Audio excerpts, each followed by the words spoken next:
Welcome to another episode of Cal's Corner radio show here on the X Zone Broadcast Network.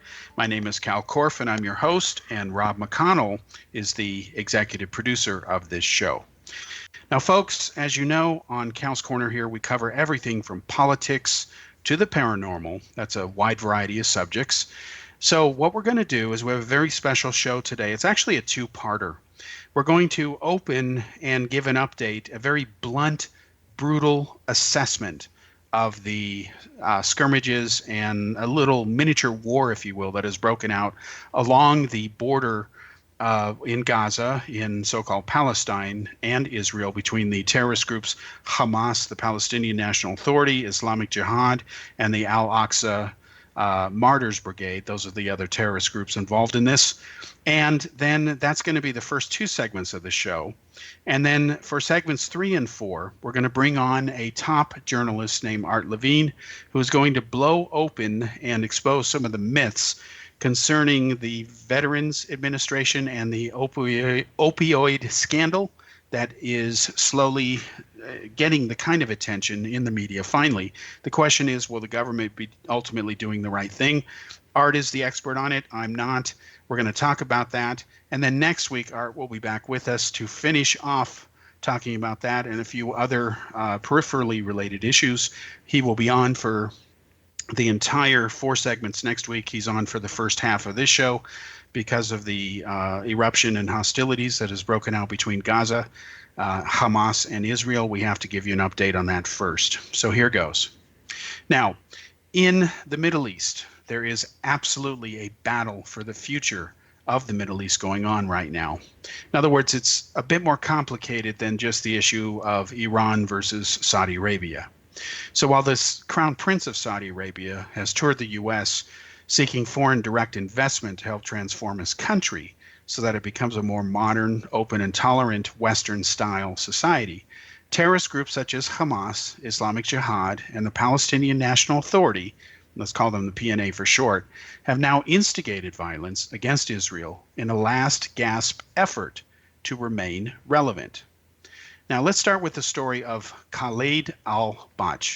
He is a key figure in the terrorist group Islamic Jihad, who, like Hamas, Hezbollah, Al-Qaeda, the Islamic State, and countless other Islamic and Islamofascist terrorist groups, claims that the Jewish state of Israel has, quote, no right to exist, unquote.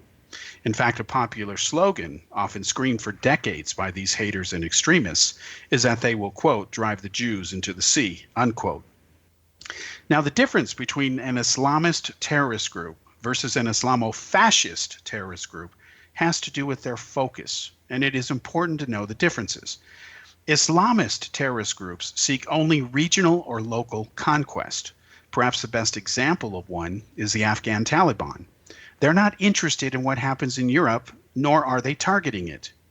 Islamofascist groups, however, seek global conquest, unified behind an all-powerful leader, or caliph, as they call it. Some very real examples of Islamofascist terrorist groups are Al-Qaeda and the Islamic State. While left-wing liberals, politically correct types, and self-proclaimed progressives condemn the use of the term Islamofascist, they're wrong. For it is important to label groups properly who have only a local or regional focus versus those who seek world conquest. Obviously, the threats they pose vary, and it's vital to understand their key differences. In other words, the Islamic State, or Al-Qaeda, is a much greater threat to world stability and security than the Taliban are, who are focused again only in the area of Afghanistan. So during a press conference where he gleefully showcased his hatred of Israel, Bach boasted that he has now successfully, quote, buried forever American President Donald Trump's suspicious deal where it concerns trying to broker a permanent peace settlement between Israel and the Palestinians. Now, what Bach did not say is what really matters. He lacks any real psychic power, so he has no idea what is actually in Trump's impending proposal. But facts don't matter to Jew haters and terrorist groups in general. Instead, furthering their twisted agenda by murdering innocent people does matter to them. For the very definition of the word terrorism is the deliberate and systematic targeting of innocent people for the purposes of forcing political or social change. This is why Hamas has engaged in everything from suicide bombings to kidnapping and murdering Jews, even slitting the throats of Jewish children. Hamas, like other Jew-hating terrorist groups, claims that the Israelis it has murdered are not innocent.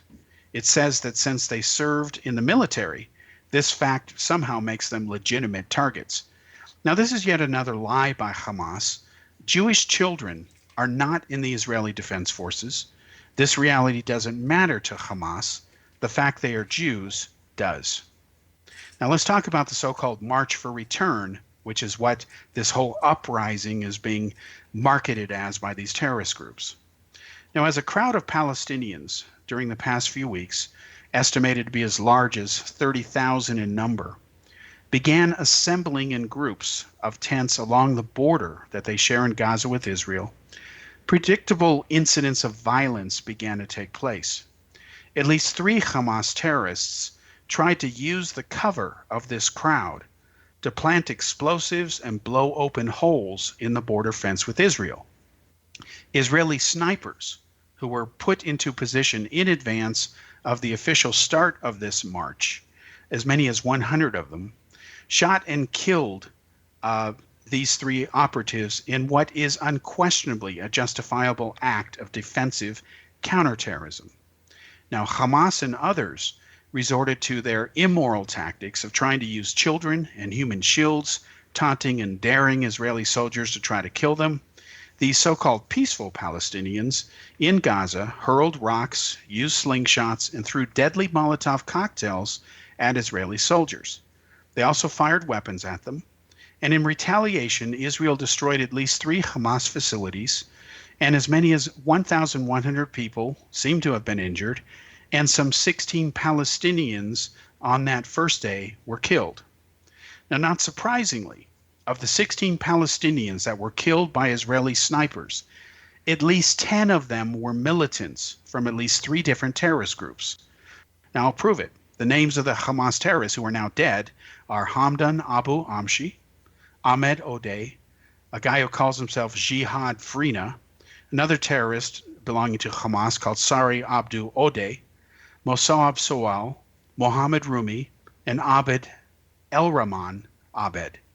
Now, of particular note, among those the Israeli snipers killed, Mohammed Abu Amro was also eliminated. He was an important terrorist because he's part of Hamas's terrorist tunnel digging group. Other individuals such as Jihad Zuhair Salman Abu Jamu from the Al-Aqsa Martyrs Brigades and El Ibrahim Abu Sharir from the Islamic Jihad were also among those terminated by Israeli snipers. So these weren't innocent, peaceful Palestinians protesting peacefully. These were terrorists. They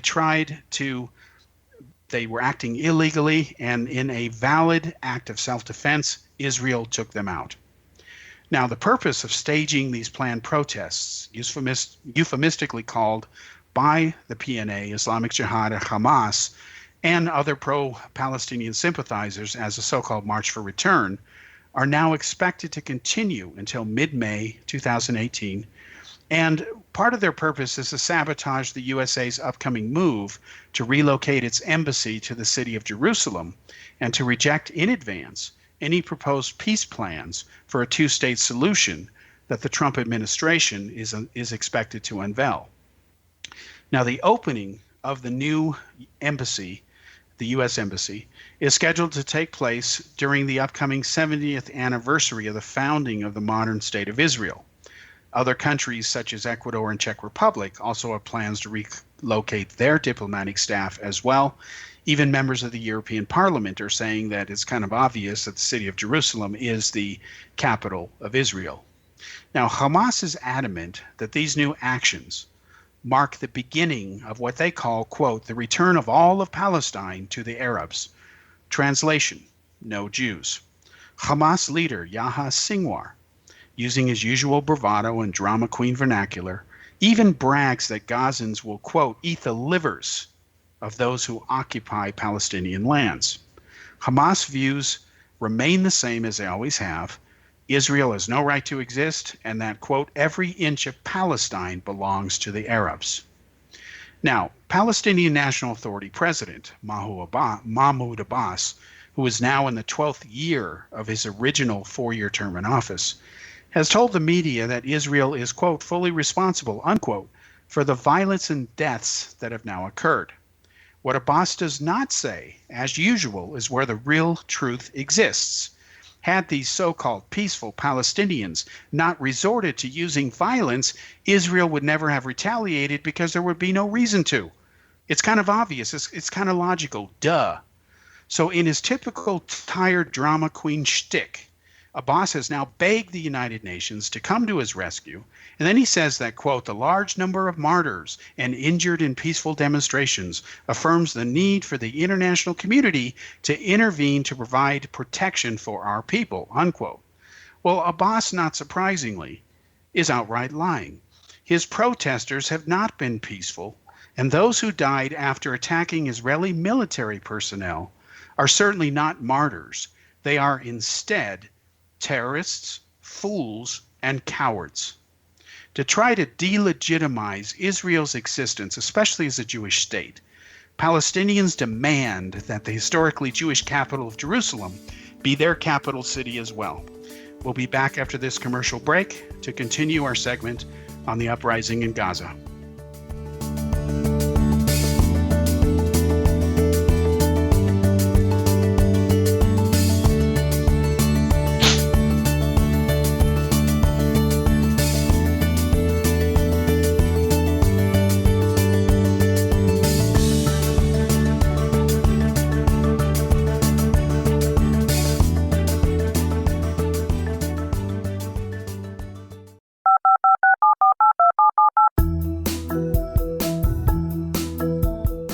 Did you know that when you're on the road with limited data or Wi-Fi, you can still listen to the X-Zone Radio Show with Rob McConnell, The Science of Magic with Gwilda Wiyaka, X-1, Dimension X, Space Patrol, and every minute of the X-Zone Broadcast Network by calling 213-401-0080, courtesy of Audio Now. No smartphone, app, or internet needed. It saves your data plan and it's free if you have unlimited minutes. Call 213-401-0080 to listen on any phone, anytime, anywhere. Remember 213-401-0080 for the best of the paranormal, parapsychology, and sci-fi radio programming anywhere, 24/7, 365. You have heard of the X-Zone? Now watch it on Simul TV, plus 500 video games, live TV channels, free video on demand, worldwide, and more. Does this sound like tomorrow's television? Well, it is, but you can have it today, right now. It is Simul TV. Simul TV offers what the others only wish they could provide. 15 exclusive channels like X-Zone, Sci-Fi, and Horror. We are worldwide. No other provider offers that. 500 built-in video games. No need to have an extra expensive system. We have them included. Free video on demand. Live streaming events from around the world. Interactive online network, and much more. Tomorrow's TV today. Simul TV. Sound too good to be true? Well, it's not. You can have Simul TV today. Sign up at simultv.com. Do it today.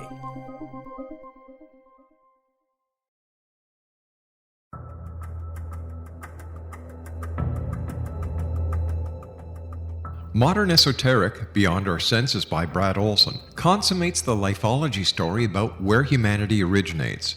It is the lost continents, the primitive wisdom, the mythos of creation, and the rethinking of ancient history as we are taught in academia.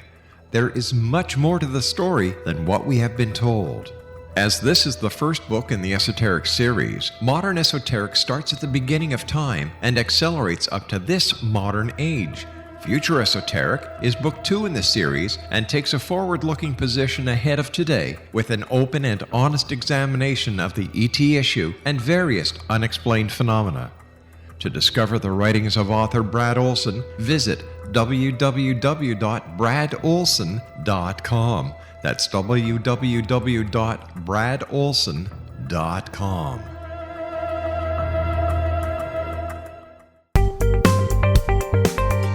Welcome back to segment 2 here on Cal's Corner radio show. My name is Kal Korff, and I'm your host. And the executive producer of the show, once again, is the legendary Rob McConnell. Now, continuing with our segment here on the uprising of tensions between Hamas and the Palestinians and Israel, again, to try to delegitimize Israel's existence, especially as a Jewish state, Palestinians demand that the historically Jewish capital city of Jerusalem be their capital city as well. To use an analogy, this would be like Pakistan demanding that India's capital city of New Delhi also serve as Pakistan's capital city. Now, Palestinians and Jew haters alike are infamous for ignoring historical facts that they refuse to face. To briefly recap a few examples, which are beyond dispute, the city of Jerusalem became Israel's capital city under King David in the year 1000 BC. You do the math. That's 3,018 years ago, well before Islam ever existed, as well as any present-day Palestinians. If anything, to be very blunt about this matter, the very idea that Palestinians are somehow magically either a distinctive race or people is one of the greatest lies ever invented by the likes of terrorists such as the now exposed and disgraced Yasser Arafat. There is no language called Palestinian. In fact, the letter P does not exist in the Arabic language. There is no ancient Palestinian coinage. There are no distinctive Palestinian textiles. There is no old pottery. There is no historical works of great literature. There has never been any past Palestinian kings nor queens. There are no ancient Palestinian monuments nor historic palaces, despite there being plenty of past Jewish and Roman ones, even entire ancient cities, but none of them are Palestinian. Now, one tactic the Palestinians use is the claim of what they call the right of return. This idea is that Palestinians must be allowed to return to the lands they claim they were ousted from. They not only insist on this right, they have also demanded that it be extended to the offspring of those Palestinians who were uprooted.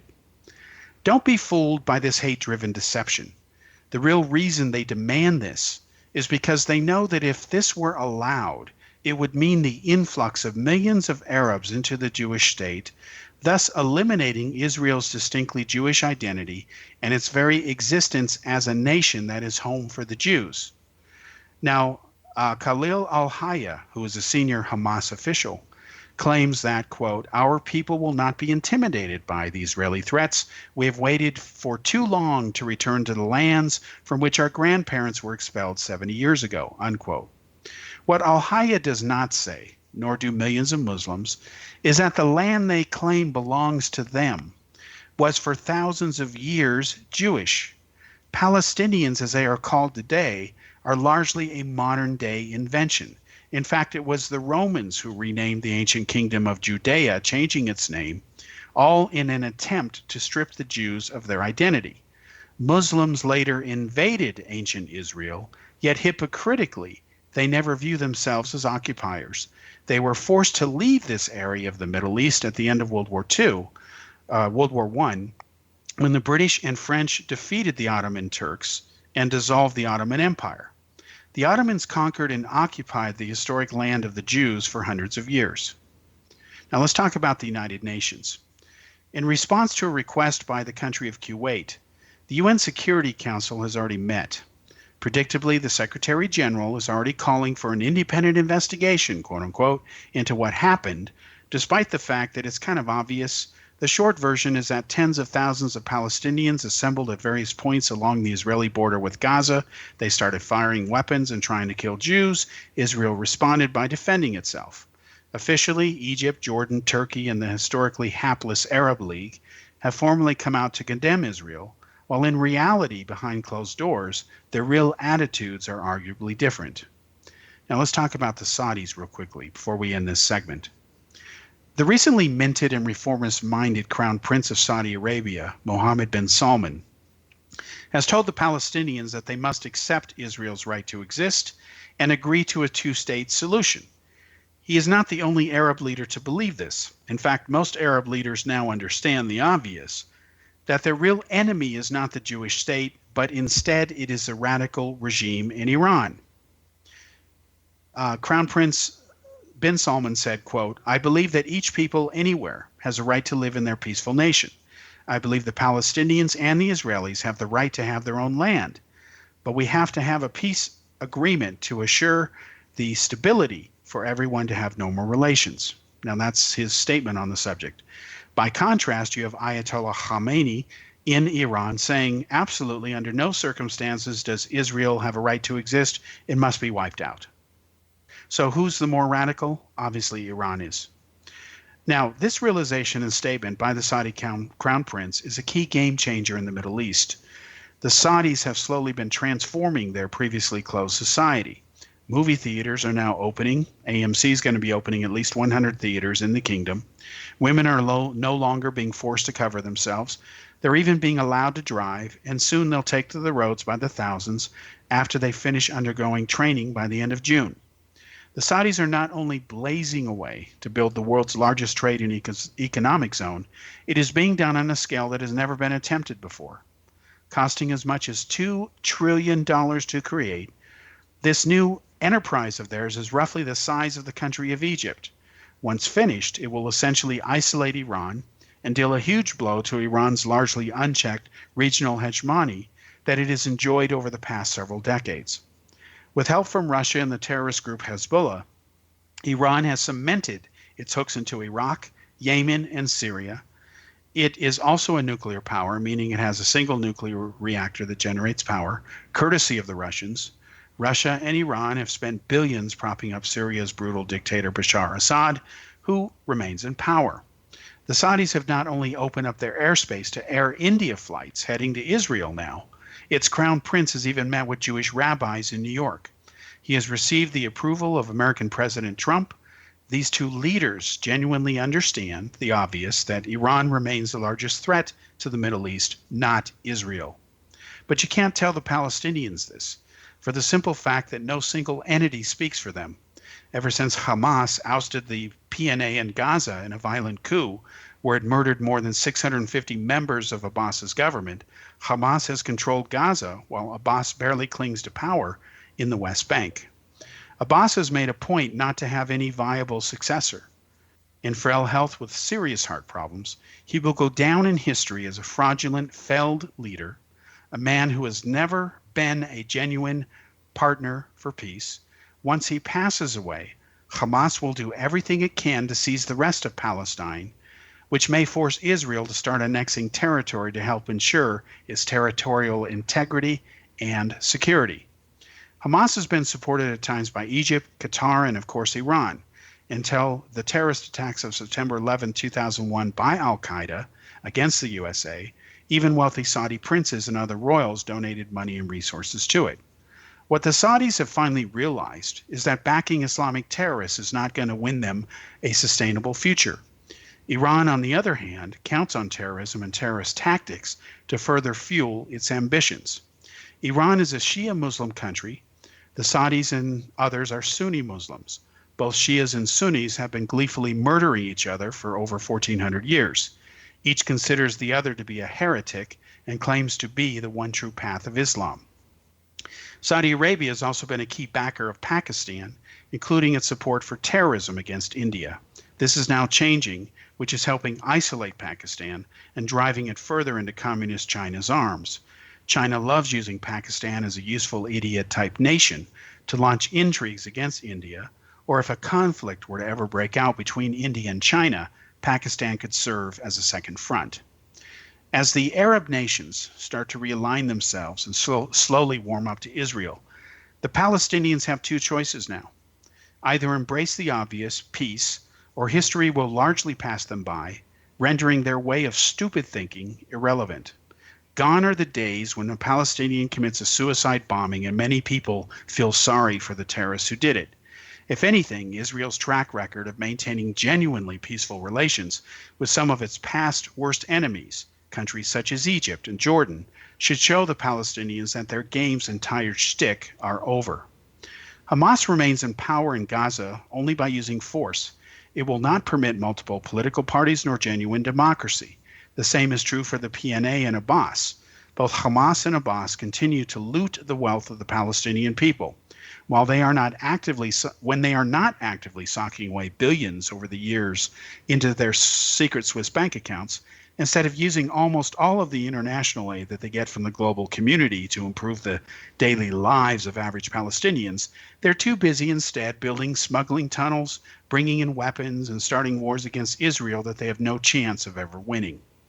By the time summer 2018 comes around, with the USA moving its embassy and eventually rolling out its proposed peace plan, the Palestinians and larger Arab world are going to have to make a choice.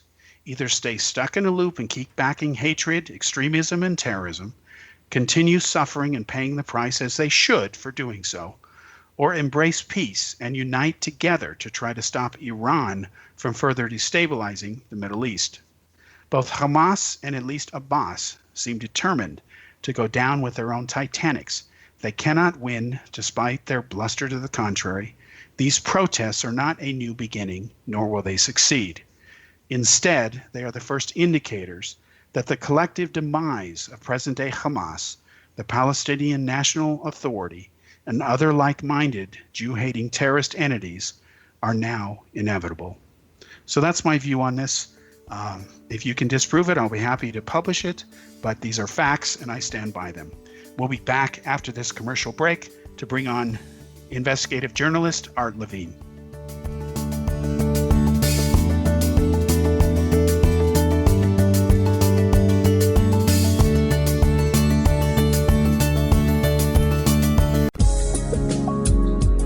From our broadcast studios in Hamilton, Ontario, Canada, to the world and beyond, you're watching the X-Zone Broadcast Network, www.xzbn.net.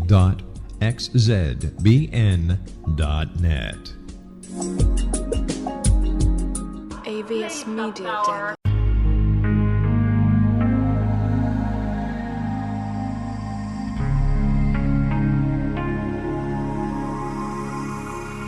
The scientist and the mystic have been on an age-old, relentless search with one thing in common. They seek truth. Their paths converge in the 40,000-year-old practice of shamanism, an ancient science delving to the quantum level of life, facilitating healing, manifestation, and evolution.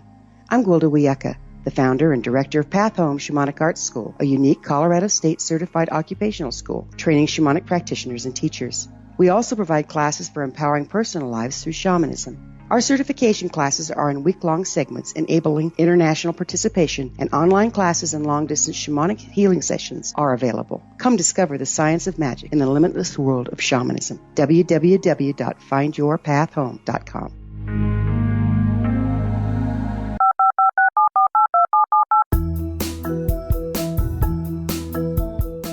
Did you know that when you're on the road with limited data or Wi-Fi, you can still listen to the X-Zone Radio Show with Rob McConnell, The Science of Magic with Gwilda Wiyaka, X-1, Dimension X, Space Patrol, and every minute of the X-Zone Broadcast Network by calling 213-401-0080, courtesy of Audio Now. No smartphone, app, or internet needed. It saves your data plan and it's free if you have unlimited minutes. Call 213-401-0080 to listen on any phone, anytime, anywhere. Remember 213-401-0080 for the best of the paranormal, parapsychology, and sci-fi radio programming anywhere, 24/7, 365.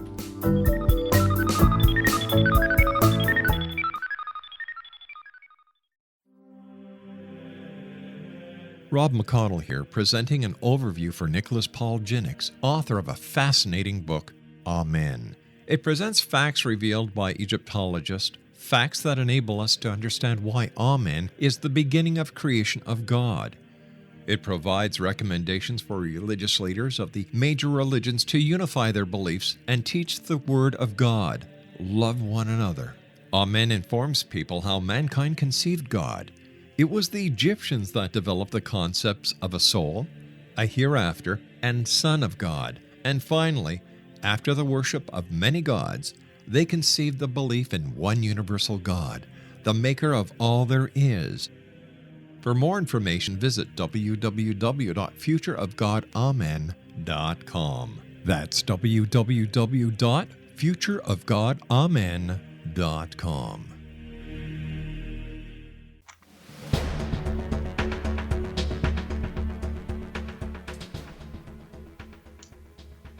Welcome back to the third segment here on Cal's Corner Radio Show. Again, my name is Kal Korff, and I'm your host. And the executive producer of the show is the one and only Rob McConnell. Now, folks, we spent the first two segments talking about the conflict that has erupted between the Palestinians, Hamas primarily, and Israel. You just heard my views on it. Now we're going to change subjects entirely, go a very different direction, because as I explained on the show many times, we cover everything from politics to the paranormal, which is a wide variety of subjects. I'd like to introduce to you our first guest, Mr. Art Levine. He's the author of a new book called Mental Health Incorporated: How Corruption, Lack Oversight, and Failed Reforms Endanger Our Most Vulnerable Citizens. Art is a prize-winning contributing editor to the Washington Monthly, which is a very prestigious publication, and he is a former Alicia Patterson Foundation Fellow and Nation Institute Investigative Fund grantee. He's written investigative and feature articles for Newsweek, The American Prospect, Salon, The Atlantic, The Daily Beast, Mother Jones, Truth Out, Alternet, and numerous other publications. I have known and respected, after getting to know his work since the late 1990s, Art is one of the top journalists, in my view, in the United States. He doesn't mince words, and he's now joining us. And welcome, Art, to the show.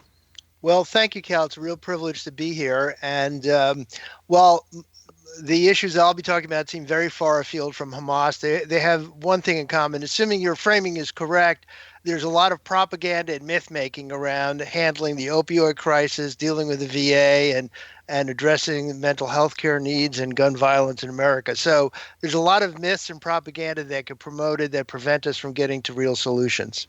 I think you're absolutely right about that, and I think your analogy is most apt. So let's take this from the top. I'm going to ask you a very blunt question. You know, I'm a very blunt kind of guy. Why should the average American care about the opioid crisis? Well, there's a few reasons. First of all, it's the most significant in terms of fatalities alone health crisis that Americans have faced in the modern era. And that includes, in terms of deaths per year, the AIDS crisis that began in the 1980s. Now, opioids are basically synthetic versions, both legal prescriptions for pain and illegal medications that often began as pain-relieving medications before they became illegal, like heroin. So they are basically, synthetic versions of the pain-relieving and intoxicating effects of opium, and now they're various synthetics. But there's a lot of errors and misunderstandings. Now, why it's important is the level of deaths is so striking. And now there's about 64,000 deaths, nearly 64,000 deaths that occurred in the latest figures from the Centers for Disease Control, CDC, of all drug overdoses, and about 2/3 of that, about 63%, are from some forms of opioids. So naturally, that should be alarming. And just today, in the last few days, there's a major conference in Atlanta, and I've been in touch with researchers there and following the news. In Atlanta, it's the National Prescription Drug Abuse and Heroin Summit. And it's so problematic an issue that the Surgeon General of the United States at that summit recommended that anyone who knew anyone with any kinds of addiction or opioid should be carrying the anti-overdose medication on themselves or in the family. In other words, that's how widespread it is that people are at such risk of dying that they ought to be carrying Naxalone, the chemical name, or Narcan, or variations on them. Now, in fact, the drugs are very expensive and hard to get. They're not as available as they ought to be, but the thing is, this is illustrative of what goes wrong in how we address these very serious problems, because this is the very tail end. If the major so on the ending the overdose deaths is the Surgeon General talking about family members having Naxalone, in their purse or in their pockets or in the home. Um, and contrary, the President of the United States and much of the administration is focused on a hardline approach, which, as the President has suggested, killing drug dealers who end up dealing drugs of one kind or another that lead to people's deaths, and cutting prescription drugs by 1/3 over the next 3 years. So this is part of the President's opioid plan, and but it is very misguided on several fronts. The Okay. actual impact is going to be deadly. Okay, understood. Let's back up just a little bit because most people listening to the show are only going to learn about this in detail from you, they normally don't pay attention. So you're saying, if I understand you correctly, that this is the worst crisis because the number of people dying from overdosing on this stuff is greater than those who died in the Vietnam War. Of those who are dying, about nearly 2/3 of the deaths are related to opioid type overdoses.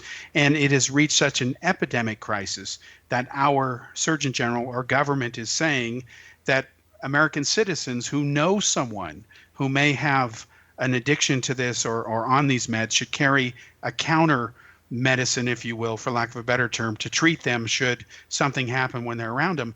Isn't that kind of ridiculous? I mean, I'm speechless that they would even advise that. Well, my feeling is if it actually could save some lives, it's okay. But that, in other words, it's not wrong, but that should be the main focus. Meanwhile, it's a very expensive drug. And this is so ridiculous an example. So the Surgeon General is recommending, Surgeon General Jerry Adams, he said, and he issued an advisory saying, be prepared, get Naxalone, save a life. The reality is it's real hard to get hold of. It's not that easy. It can be expensive. There are now city fire departments that can't get hold of it. So it's not going to be like you can walk in easily and pick it up at your local pharmacy.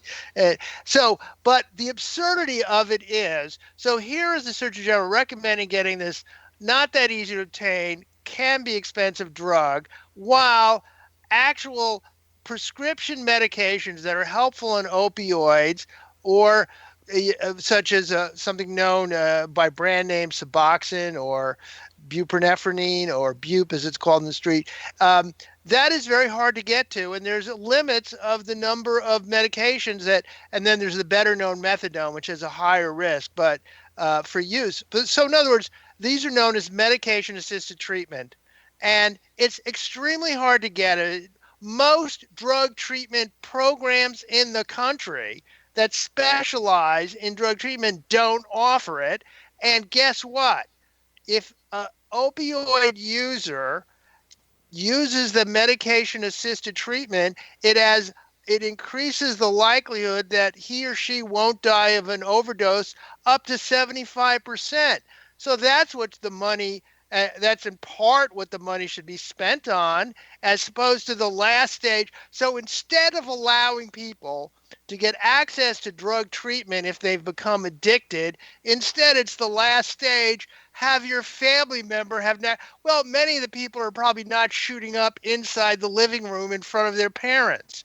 So it is just one of about a dozen wrong-headed things that this administration is doing that is going to increase the likelihood of deaths from a variety of reasons, including the big sort of effort around cracking down on prescription drugs.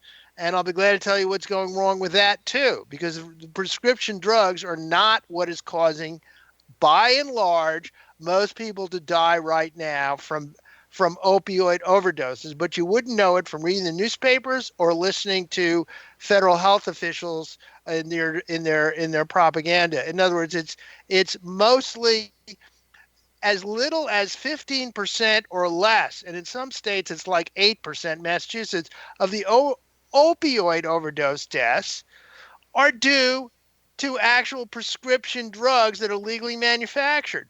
Overwhelmingly, it's due to illegal counterfeit fentanyl, much of it being shipped in from China, DHS packages, and completely unregulated, or the U.S. mails coming to people, and then being coming in either counterfeit stamp form as fake pills that people recognize, or being used to lace heroin.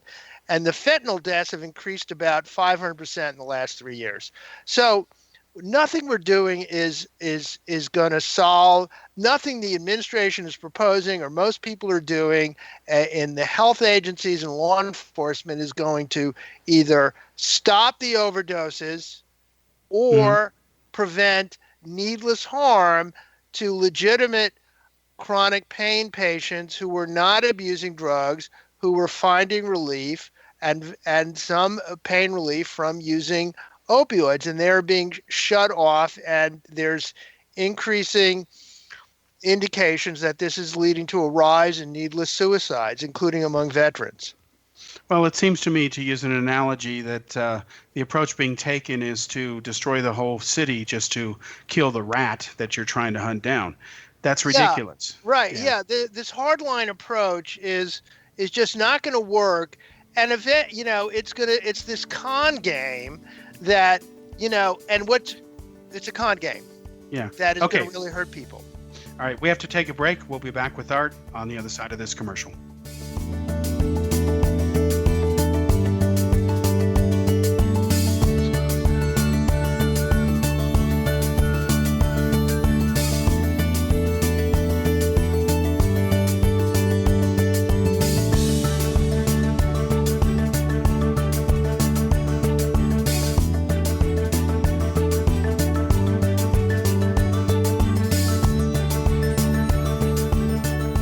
You have heard of the X Zone?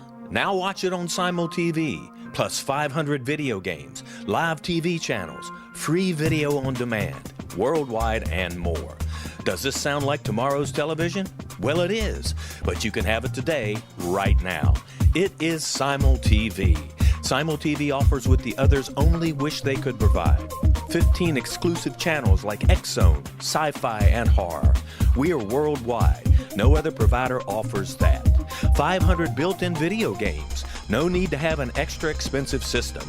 We have them included. Free video on demand. Live streaming events from around the world. Interactive online network, and much more. Tomorrow's TV today. Simul TV. Sound too good to be true? Well, it's not. You can have Simul TV today. Sign up at simultv.com. Do it today. The new nonfiction book, Razor of Madness, is similar to cult movies like Clockwork Orange, Dragon's Tattoo, or The Other Side of Hell. Wayne Morin Jr. and Thomas Lee Howell expose widespread and systematic deficiencies in this thought-provoking tell-all novel. Mind control rages among scholars in law schools. Human rights are ignored while thought reform and mental manipulation are accepted practices used as behavior modification. Dr. Louis Jolyon West comes to mind. Media and public scrutiny shows that United States mental hospitals are in fact destructive murder industries. Razor of Madness expose novel details this epidemic through an in-depth professional and personal investigation. For decades, there has been a revolving door policy that still releases killers and pedophiles back into society. The maestro of mind control continues to haunt America to this very day. Razor of Madness is available in paperback or as a downloadable ebook at Amazon.com. I'm William S. Peckham. If you enjoy a good mystery with a touch of the paranormal, then you'll love my novel, From Out of the Woodwork. It's the story of a young Toronto contractor, Sean Kennedy, who buys derelict homes, guts them, and turns them into multifamily dwellings. Slums just waiting to happen. When Sean buys 29 Livery Lane, the house fights back. Former owners unexpectedly come out of the woodwork as he starts the destruction. The apparitions come to him when he touches old books, reads hidden letters, rummages through old boxes. finds a locket or reads a discovered manuscript of a murder mystery. From Out of the Woodwork will take you from 1899 to the horror of the World Trade Center, September 11, 2001. Check out From Out of the Woodwork on my website, www.williamspeckham.com. Welcome back to the fourth and final segment here on Cal's Corner Radio Show on the X-Zone Broadcast Network. Once again, my name is Kal Korff. I'm your host, and Rob McConnell is the executive producer of this show. Now, as we saw in the last segment, or heard in the last segment, Art Levine, who is a top investigative journalist, he is also the author of the new book, Mental Health Incorporated: How Corruption, Lax Oversight, and Failed Reforms endanger our most vulnerable citizens. Art is a walking encyclopedia on this subject. He's far more an expert than I'll ever be. And the purpose of having him on this show is to separate fact from fiction. And Art has brought up a bunch of points in the last segment. We're going to continue on this to end the show with this segment. And then next week, Art will be on again to continue to talk about this and any other issues that he wants to. The whole show will be devoted to that unless something unexpected happens. Okay, Art, if we can pick up from where you were saying, to briefly recap, we have a problem of a drug epidemic crisis. It is fueled by not prescription drugs, but illegal drugs shipped from, say, communist China. They're unregulated. There's no excuse for that. And then you take that element combined with, let's call it a ham-fisted approach by the Trump administration, where everybody seems to be painted with this single broad brushstroke, if you will. You add it all up, and the whole thing is a disaster. I think, to draw an analogy, this reminds me of the Prohibition days, when the outlawing of alcohol, one can argue, helped create the Chicago Mafia and other mafia-related enterprises who took advantage of that Prohibition era. And, of course, Americans continued to drink. And then finally the government woke up to the obvious that people are going to drink alcohol, and therefore they decriminalized it. So anything else you want to summarize? Yeah, well, part of the prohibition is very important because there's a excellent paper that you can look up. It's called The Iron Law of Prohibition Revisited, related to fentanyl. So basically, it's by a law professor named Leo Beletsky, Northeastern University, and it's kind of the nuanced thinking that doesn't occur virtually anywhere in our health agencies or law enforcement or out of the Trump administration. Essentially, and it requires, the basic concept is, by cracking down completely in a sweeping manner on prescription medications, it has two forms of harm. One is people who are getting the legal prescription drugs for chronic pain and getting them appropriately, and we're not abusing them, they're suffering. And I have written a bit, and I have a forthcoming article that'll be out probably in the next few weeks regarding the increase in suicides coming about from the chronic pain patients not being able to get their medication because of these very strict limits being imposed, even though there's no evidence that reducing prescription drugs involuntarily for people who are using them legitimately will, help them either physically or emotionally or prevent overdoses. And there's some hints that even some new VA data that it's actually increasing suicides and overdoses, both in the early months after people are cut off. Now, okay, Art, I have to ask you this question. Sorry to interrupt. Why would the government, of all entities, restrict a legal prescription drug? That's an oxymoron. Why would they do that? It's because it requires an understanding of what, because it's sort of a significant overreaction, a foolish overreaction to a real problem, which was crooked and corrupt major drug companies, in particular Purdue Pharma, the maker of OxyContin, created through essentially bribery and grants to various health experts and health organizations like the Joint Commission, which regulates hospitals, this propaganda about, literally that opioids weren't addictive and that it could help all sorts of pain and problems. And there was a quadrupling of prescriptions that occurred. Uh, but the reality, so basically this is but that is peaked. That peaked about 6 years ago. So Okay. essentially, there was a massive increase in prescribing. So you ended up with a situation where you have like a small town in West Virginia, as reported by the Washington Post and other outlets, that had 400 people in it. Got uh, you know 2 million prescriptions over the course of 9 million prescriptions pills in the course of 2 years for a town of 400. Well, what happened was the DEA was looking the other way, not paying any attention to clearly illegal diversion. And that is the key thing to understand, is the massive increase in prescribing was essentially a criminal operation by America's major pharmaceutical companies. And I have an attorney who's now part of suing about 100 jurisdictions, suing the middlemen like McKesson and the major drug companies like Purdue for spreading the opioid crisis. For this reason, their point is the business model was diversion. So Hmm. what? So this is very important to understand, and it's not understood by the policymakers. So the drug companies and their middlemen engaged in a lot of rhetoric about pain was undertreated, which might have had a kernel of truth, and Hmm. then they just rode it into the ground. And under the masquerade of caring about pain patients, they pumped out endless amounts of pills, fully knowing that it was being diverted, in the same way that all the gun manufacturers know absolutely well that the guns, they're just like the NRA. They know fully well that the guns are being used illegally on the street market, sold by gangs, massively unneeded to have assault weapons. Same with the massive overprescribing. But this is the concept to have two.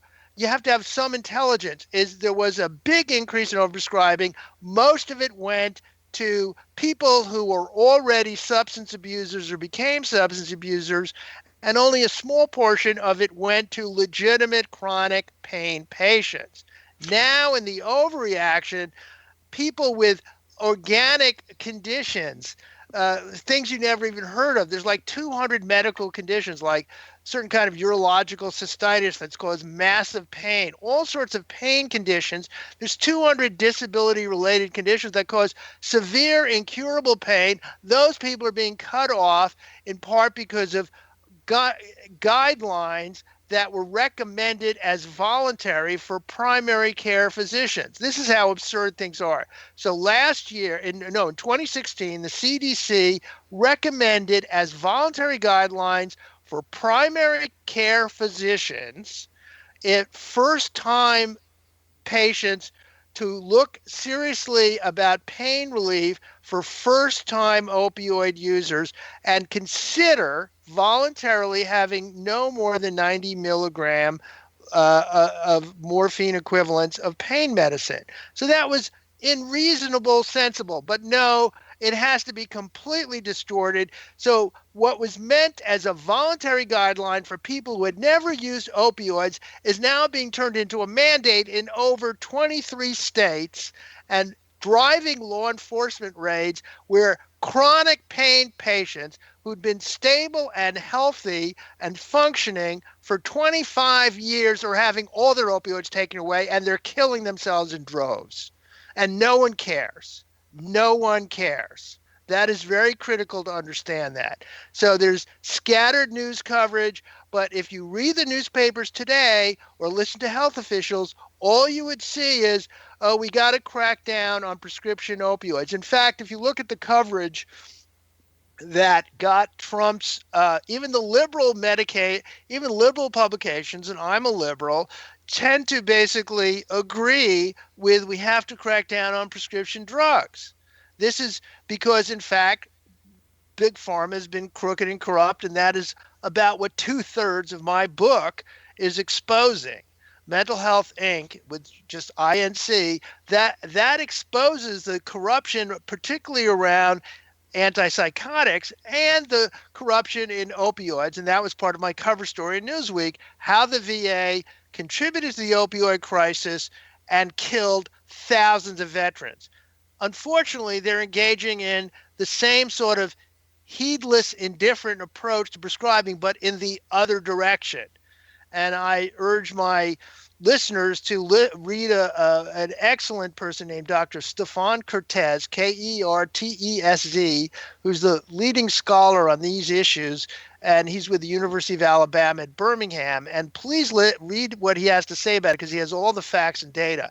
So we are having this overreaction to what was a big pharma corrupted over-medication drive, and it's doing nothing to stop the overdoses, and most likely because of so it was bad when substance abusers were using diverted pills, and most of the pills were diverted, okay, and that was their plan. How can you you can't have a better marketplace, create a generation of addicts, and that's what they've been doing since the 1990s, creating a generation of substance abusers.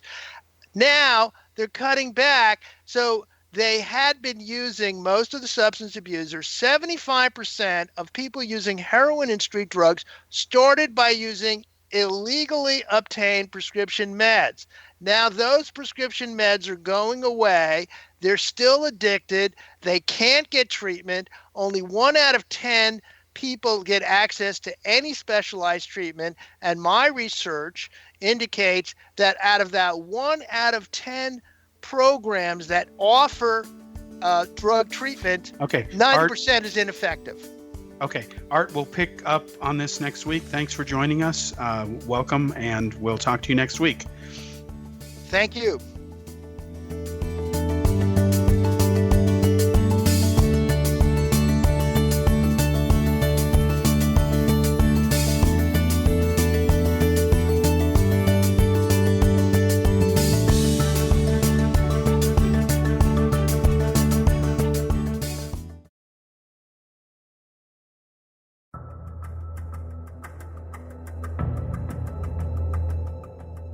Modern Esoteric, Beyond Our Senses by Brad Olson, consummates the lifeology story about where humanity originates. It is the lost continents, the primitive wisdom, the mythos of creation, and the rethinking of ancient history as we are taught in academia. There is much more to the story than what we have been told. As this is the first book in the Esoteric series, Modern Esoteric starts at the beginning of time and accelerates up to this modern age. Future Esoteric is book 2 in the series and takes a forward-looking position ahead of today with an open and honest examination of the ET issue and various unexplained phenomena. To discover the writings of author Brad Olson, visit www.bradolson.com. That's www.bradolson.com.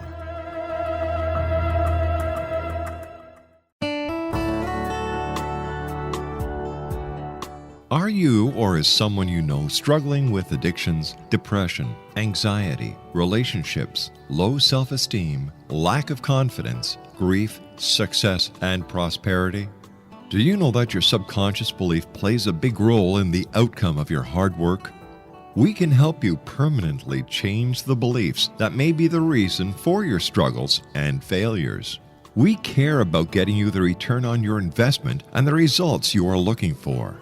We can help you be free of the limitations of your past and in realizing your highest potential.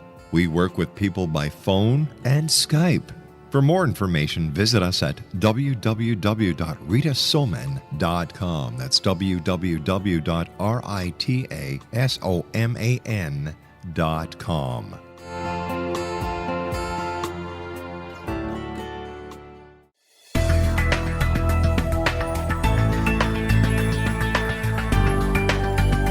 Do you think you have energy problems in your home? Do you feel better when you're away than when you're home?